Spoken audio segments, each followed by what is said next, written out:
আসসালামু আলাইকুম everyone, welcome back to Halija's taste heaven. আজকে আমি আপনাদের জন্য খুব সহজ উপায়ে একটি প্লেন খিচুড়ি রান্নার রেসিপি নিয়ে হাজির হলাম। আশা করি আপনাদের সকলের কাছে আমার এই রেসিপিটি ভালো লাগবে। আমি খুব সহজভাবে এই রেসিপিটি করে দেখাবো, তো চলুন রেসিপিটি শুরু করা যাক। প্রথমে আমি পাতিলে পরিমাণ মতো তেল দিয়ে নিব। পরিমাণ মতো তেল দেওয়া হয়ে গেলে এখানে আমি দিব এলাচ, দারচিনি, লবঙ্গ এবং তেজপাতা। এটা দিয়ে আমি এখানে একটু ভালো করে ভেজে নেব। এই মশলাগুলো একটু ভাজা হয়ে গেলে আমি এখানে 1 কাপ পেঁয়াজ কুচি ইউজ করব। 1 কাপ পেঁয়াজ কুচি দিয়ে এখানে আমি ভালো করে ভেজে নিব। ভালো করে নেড়ে চেড়ে পেঁয়াজ কুচিগুলো ভেজে একদম লালচে লালচে করে নিতে হবে, কিছুটা বেরেস্তার মতো।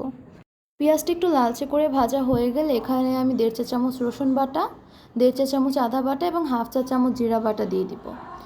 মশলাটা একটু ভালোভাবে কষিয়ে নেওয়ার পর এখানে আমি 1 চা চামচ হলুদের গুঁড়া দিব, 1 চা চামচ মরিচের গুঁড়া দিয়ে একটু ভালো করে আবারও মশলাটা কষিয়ে নিব।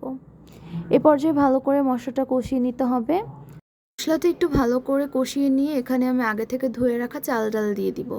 এখানে আমি 3 কাপ পোলার চাল এবং 2 কাপ মুসুরি এবং মুগ ডাল আগে থেকে ধুয়ে ছেঁকতে রেখেছিলাম। পানিটা ছেঁকে গেলে এখানে মশলার ভিতরে সেটা দিয়ে আমি মশলার সাথে একটু ভেজে নিব।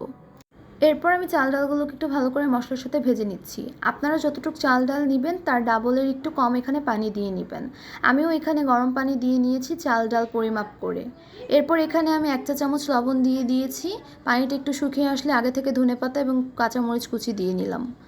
ধনেপাতা কাঁচামরিচ দিয়ে এই পর্যায়ে আমি আর কোনো নাড়া দিব না, এরপর ঢাকা দিয়ে রেখে দিব। পুরো পানি শুকিয়ে আসার পর দেখতেই পাচ্ছেন আমার খিচুড়িটা প্রপারলি রেডি। মাশাআল্লাহ কতটা ঝরঝরে হয়েছে। এরপর এটার উপরে বেরেস্তা দিয়ে আপনারা সার্ভ করবেন। মাশাআল্লাহ দেখেন দেখতে কতটা সুন্দর হয়েছে এবং খেতেও অসাধারণ সুস্বাদু হয়েছিল। আশা করি আপনাদের সকলের কাছে আমার এই রেসিপিটি ভালো লাগছে। ভালো লাগলে অবশ্যই আমার চ্যানেলটি লাইক এবং ফলো দিয়ে আমার সাথেই থাকবেন। এতক্ষণ ধরে আমার ভিডিওটি দেখার জন্য অসংখ্য ধন্যবাদ। দেখা হবে নতুন কোনো ভিডিওতে। আল্লাহ হাফেজ।